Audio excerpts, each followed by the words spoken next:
Welcome to this episode of Talk Commerce. Today I have Erik Huberman. He is the founder and CEO of Hawke Media. No relation to Tony Hawk, I think. But Erik, why don't you go ahead, do an introduction for yourself, tell us your day-to-day role, and give us one of your passions in life. Funny you say that. I was at a conference last week that I've spoken at a few times, and I spoke there, I think it was 2018, and Tony Hawk also spoke there. And I couldn't figure out why my talk on performance marketing was filled to the brim with marketers that it was standing room only like crazy.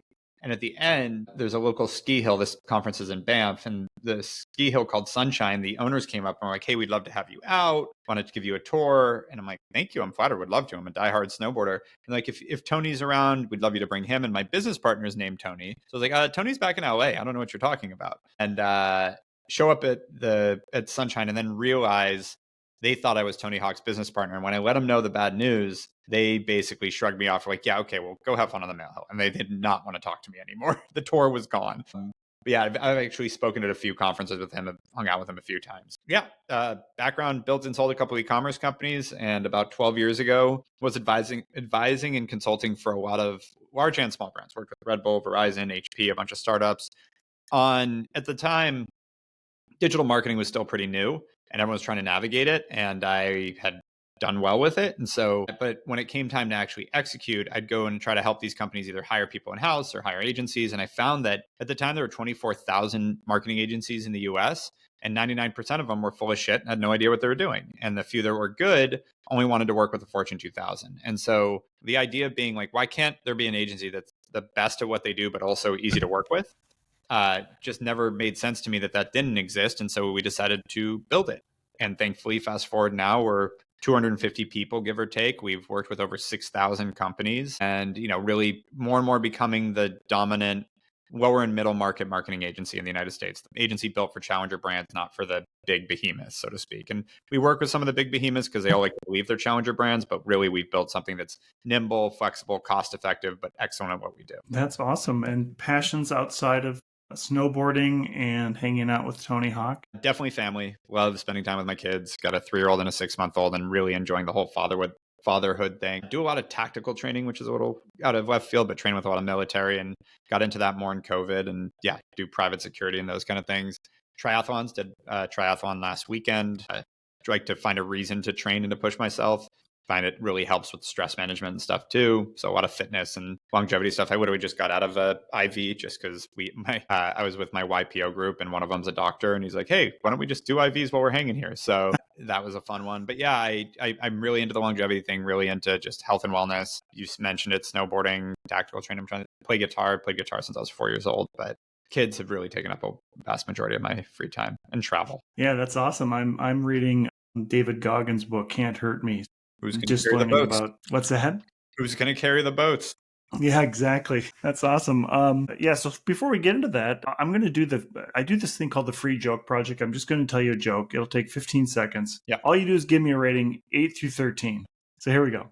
I did my first tandem skydive ever. This guy strapped himself to me, and when we jumped out of the plane, he said, "So how long have you been an instructor?" I'm going to give it a 9. I feel like there could have been a better punchline. All right.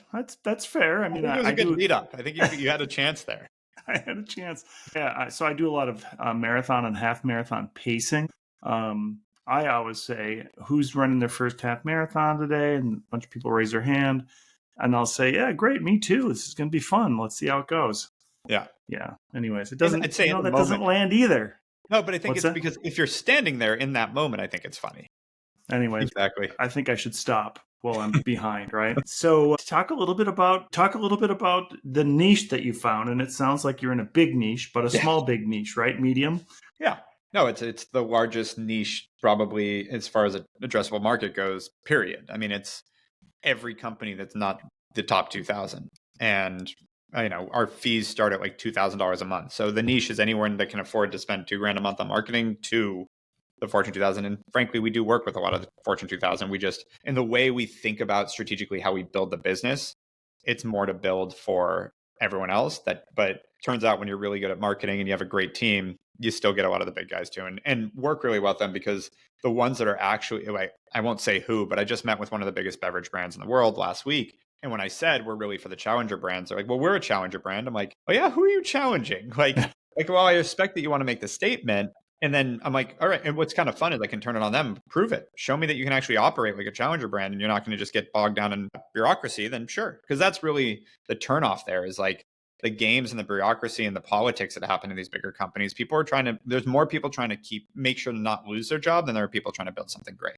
And that's what turns me off from it versus like, we really like to make an impact. And so that's been a really fun focus. But to your point, like there's, I actually don't even know the stats now on SMBs in the United States, but it's millions. Like it's there, and we've worked with 6,000 of them, and we've been doing this for 12 years, and we've been pretty successful. So we haven't even close to scratch the surface on how we could be building this, and so that's where I find fun in it, and I think that there's just a massive opportunity. But for our business, it's interesting because we end up drinking our own punch a lot because of this, because we end up having to be a brand, because to capture that market, it's not hand-to-hand combat. You got to build something that people come to and do a lot of great inbound marketing, a lot of great content, a lot of great branding so that people come to us. Because if you're trying to like go meet those millions of companies, yeah, it's just not going to make sense. So it's fun. We've, between having a best-selling book that's now taught in a bunch of universities and MBA programs,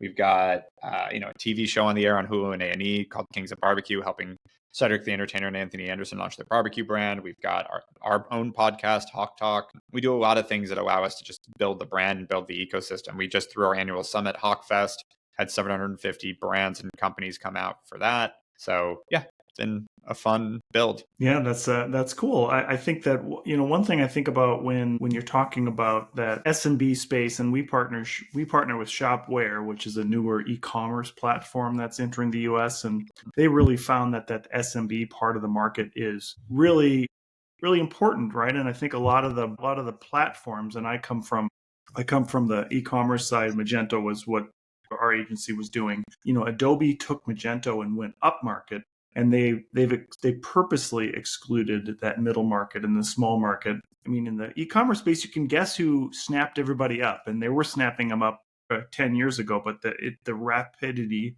is that a word, rapidity? Anyways, the amount of time it's taken Shopify to dominate the market is so small, and part of that is because they went after they did their core. They went after entrepreneurs, they went after the mom and pops, and now they're moving into the enterprise space.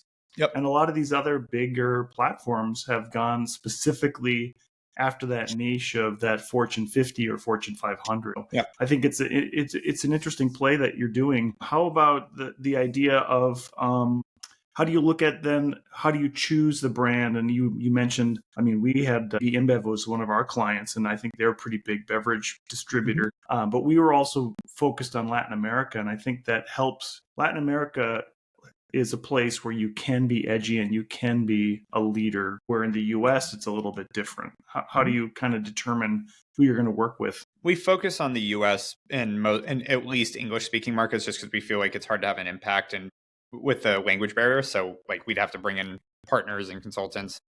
So I'd say it's more about we know where we're good. But as far as we don't pick clients, like I think that's actually the pretentious fallacy of running an agency, is to be like, oh, well, we're not working with you, we're working with you. Like to me, thankfully, we have a team. Like, don't get me wrong, if we can't help a company, that's one thing. But enough products and brands have surprised me with their ability to hit market penetration that I don't try to like my personal opinion of whether a company is going to work or not. The good example here is I do a lot of investing. We have a venture fund. And a personal investment I passed on was I actually was at the incubator before this that launched Dollar Shave Club. And their most recent success story is Liquid Death. And they called me and said, hey, we're starting this company, Liquid Death. It's going to be water in a can. We're raising it a $5 million valuation. And my response was, death water, you guys are idiots. Foot and mouth, they've done pretty damn well. We'll see where the exit ends up happening. But still, like that's, objectively, that's become a big business. And so the idea that I'm going to be the arbiter of what's a good brand or not, that's bullshit. And I think that's anyone that tells me they can be is full of shit. So my goal is to build great capabilities that we can augment into any business that needs our help and give it a shot at success by bringing them scalable, repeatable, successful marketing strategies. And that's that. So in the situation that doesn't work, I would say if a company, I'd say every once in a while, a company that doesn't fit our sort of moral guidelines, like a puppy mill, we did not take on. That's once in a while, as well as the individual owner. If they're just an asshole, we pretty much part ways. We know where that's going. And again, actually not out of pretentiousness or we're too good for it, more about like, we know that that goes ugly. We know that that burns our people out. We know that that person is irrational and like not just a nightmare to work with, but a lot of times that's where you end up into legal trouble because a person's just a piece of shit. Like it's just not worth it. So we just don't do that anymore. The moment we see hints of someone being unreasonable, we'd rather just find a way to part ways. Yeah, and that's, I mean, going back to my agency experience, that was such a hard lesson to learn and it's really a bigger grind on your team than it is for you as an owner or Totally. agency. You mentioned you're in YPO. I'm in EO, Yeah, so very similar. when you get older, you'll go into EO. Maybe I'm just making a joke again there. But how do you then, like, I know in EO, anyways, we learn by just seeing what our peers are doing, learning through experience. It sounds like you've been doing that already. How do you translate some of those learning back to your clients to help them grow I'd in say what they're doing? our clients, I mean, it's an interesting question. On the marketing side, tons, because our people are articulating that. And that's what they brought us on for. And so thankfully, the vast majority of our clients are great and collaborative and work with us, and we get to bring them our knowledge and what we're seeing in the market. And we also have visibility into how things are shifting. We're very tech forward because of the venture investing. We're constantly investing in new technology. We're one of the first funders of GEO platform, so optimizing for all the LLMs. So we're one of the first movers in that, and have been able to help a bunch of brands show up in ChatGPT and Gemini, on these places before anyone else could make a move on that. So they listen to that. I'd say from how to operate your business, I don't get even, I try to remind people that hire us that like I've a lot of the time built a lot bigger business than they have, and I'm here to help. But I would say it's not common that they want to hear anything other than marketing from. Yeah, that makes sense. How about the idea of now that when ChatGPT came out, a lot of smaller business owners think they can just do everything by themselves. I Like don't know. they don't value the team, and Yeah. they think that everything they can just do on their own. So it's funny. I've heard that sort of assumption by people watching the trend, but I haven't seen any entrepreneurs actually execute on that. You know what I mean? Like I've seen people. My favorite was when ChatGPT 3 came out, and what was that, November of 22. I heard a couple people telling me they replaced their content team with ChatGPT 3. It's like, wow, you must have a really shitty content team if that's working. Like that's just not that's not going to work out very well. I think it's a fallacy that CEO, like any decent CEO, is going to replace other people with AI. That CEO is sitting at a command center just talking to AI all day, and that's how you're going to build a business. I'm not buying that that's going to be a big business. I don't see it. I don't see the trend there, which is why, like you saying that, I've seen the articles and the AI thought leaders saying that's what's coming. I think it's bullshit, and I have yet to see a great business running with one person, a bunch of AI. When I say great business, I don't mean like, yeah, someone can make a few $100,000, $1 million a year, maybe running that, but like no real business. Yeah, from a research standpoint, I wrote an article about Klarna's debacle where they laid off 750 people, but then I reached out to a whole bunch of Klarna ex-employees, and I did have a couple that had quit prior to that who applauded them for at least trying it, Yeah. which, Which, by the way, I think from an A/B experiment, hey, that's great. I think that maybe the way there's they probably better executed, tests. Yeah. yeah, there's best better way to do it. Yeah. I think that people have to test the waters to see where they're going to go. Where do you sit then on how to use AI in your marketing? Yeah, I would say generative AI is, funny enough, the hype side that I think is a long ways away still from getting there. So like whether it's Sora 2 or VO3, like they'll get there, but right now everything you generate in AI looks like AI. And so the problem is in marketing, and we talk about this in our book, one of the most important parts of marketing is trust. And by using AI, you immediately kill that trust because it's inauthentic by nature. And people know it is. So unless it's used in humor or in some way that can authentically be AI, like let us show you what the future looks like kind of thing, it's going to turn people off. And so the idea that that's replacing that side creative, I think is crazy and thankfully we've been working on our own AI systems for 11 years. And so we built Hawke AI, which is digesting about 7,000 companies' marketing, media, and revenue data in real time. And then we're able to plug in an individual company, do an immediate SWOT analysis on their performance marketing, see how they're moving compared to the market, where the opportunities are based on the benchmarks, and really analyze what they need to be doing and fixing to make their marketing better. And so that to me, like predictive analytics, data analysis, that side of marketing is really where AI can be compelling right now. versus the hype side, which everyone's talking about, which is this generative, which reminds me similar of like AR, VR in an era where like everyone's like, oh, this is going to be everything. And then, the metaverse and Facebook changing its name to Meta. It's this, they're making the same mistake again, which is hilarious to me. It's like, I've said this on the stage a few times. The second dumbest thing after changing their name to Meta that I think Facebook has ever announced is that they're going to take over all creative using AI and cut out all the agencies. And to be clear, I'm not that biased here because like creative is not that big of a part of my business. Like it's a piece, it's good, but like I'm not, if creative goes away, my business will be fine. That's not what I'm worried about. So it's not coming from there. It's coming from a place of knowing how this works and knowing that like if everyone's using the same AI to create the same creative, like it's not going to be that compelling. It's not going to catch people's eyes, and it's just going to it's going to work for like 3 months and then it's going to fall apart. And I've seen these things before with these platforms, and that's where people are making the mistake. Again, where I think AI is really powerful is anything you would hire an army of 17-year-old interns to do. So any type of tedium that could be handled by someone with low skill, that's where AI is really making a play right now. And I think that'll get more and more, but logic will beat over creative for a long time with AI. So things like your accounting, your legal, those kind of things, really interesting. Your creative side, like I think that's a ways off. Yeah, and I agree with you. I think I've said that many times now, where it's going to just turn into mud, right? It's going to be the same thing over and over. Exactly. And I think that's the hardest thing for, that was the hardest thing when ChatGPT really came out. Like I think you said 2022, because everybody thought it was going to be the magic bullet. And I think my thing must have just Good. done this. Got the They shot. thought it was going to be the magic bullet.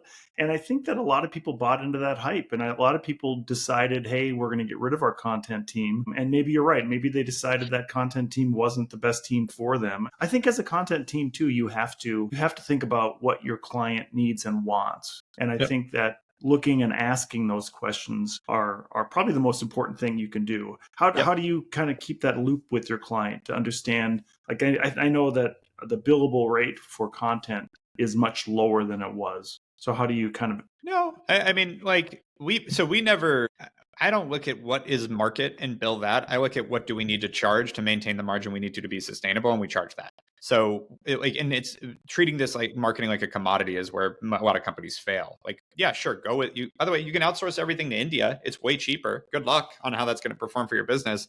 So for me, our billables haven't really they've actually gone up. Now, what we look at is, are there places where AI can augment what we're doing so that we can now overperform for the same amount of billables? And that's been something we really focus on, is like, we're spending the same amount of time on this, but now we're able to do so much more, because it's not like marketing. There's like a cap to where you're done. So it's not like, oh, well, now we can charge you a third the price and you can just spend less on marketing. Great. If that's the case, you should spend 3 times that and do 3 times more to grow your business. Like that's how most should look at it. And so it hasn't really compressed revenue, which is something that I think would come at some point. But we decided to preempt it by going, how can we over service using AI so that we are taking the benefits of all this to our clients in a way that, like, good luck to any competitor, because this is where we do win a lot, is we have so much infrastructure, so much horsepower as an agency, that competing against some small agency trying to win that business, because that's really who we're competing against. The goal for me is to make it an objective, dumb decision to work with anyone else because of everything you get with Hawke versus what you're going to get with a 5-person meta agency. Yeah, I think too. I like what you said earlier about just the capacity and what each of those people are going to do on the team. I know that competing against, my experience has always been in the development space, and having a client who says, well, we're going to switch to an in-house developer.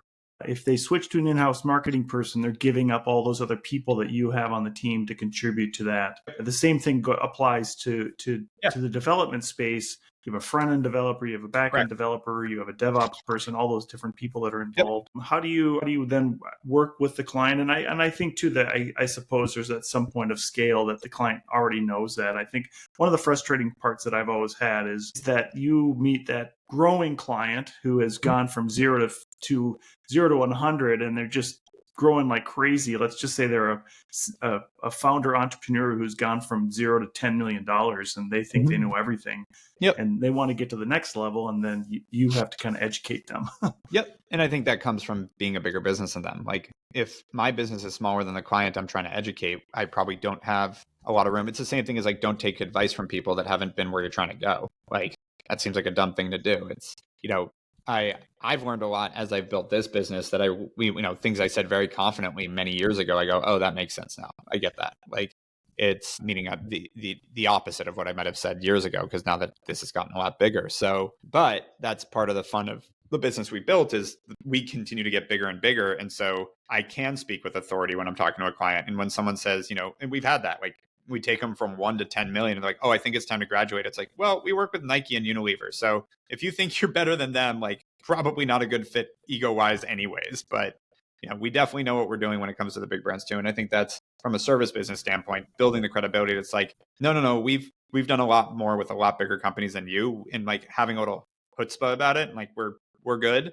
I think is important for clients to see. Sometimes it's also just communication. They might not know that. They might think you're built for the small stage and they've outgrown you and you've given them nothing to push back on that. Yeah, and I think that's really where it comes down for us anyways. It was always project management to help the client understand what are the new things that you're introducing. Where do you think the market's going now, or where do you see, not where it's going, but where do you see that our market's going right now as we go into Black Friday, Cyber Monday, this holiday season? How do you see the market right now? I'm kind of fascinated by it because you have a few different things. So markets are by far at an all-time high. I mean, today was another crazy day of record highs in the stock market. I mean, I looked at it at 12:30 so Pacific, so I think it ended up pretty good. You also have, all inflation's down, employment's up. Like you have some really good metrics with interest rates coming down soon, which creates optimism, and the whole economy is driven by greed and fear. So we've been in a fear cycle since I'd say 22. Like 21 was odd because you had so much money pumped into the system that like it felt like a great economy, even though we were doing some COVID stuff too. But when they started ratcheting rates and creative quantitative tightening and all that, the market took a hit.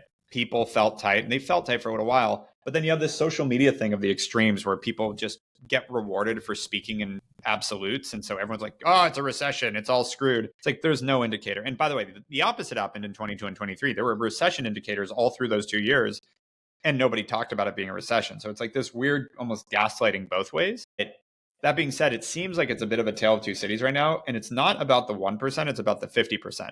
From what I've seen in economic reports, I nerd out on all this stuff. The top 50% of the US is doing really well, and the bottom 50% are really struggling. That's not what we've dealt with in the past, because we've dealt with everyone struggling, but maybe the 1% or maybe the 0.1%, but in a recession. And then in a boom time, most people are doing well. It seems like we've hit this weird new milestone where, again, the upper 50%, which are the people that own assets, the people that own some stocks, that have some retirement accounts, that aren't necessarily paycheck to paycheck, are feeling really good, which, by the way, that is where the economy is driven overall too, which is why stocks are so high, why consumer spending hasn't gone anywhere, because the only people struggling there don't generally have that much discretionary spending. So what you've seen is it's the off-price stuff, like off-price clothing companies, et cetera. They're the ones that are struggling. Everyone else, all these D2C brands, the e-commerce world, the tech world, they're doing great because they get their money from the upper 50%. So I don't know how that plays out. I hope it's not as extreme as like the French Revolution in that sense, but I don't really personally believe in trickle-down economics either. I've just witnessed it as someone that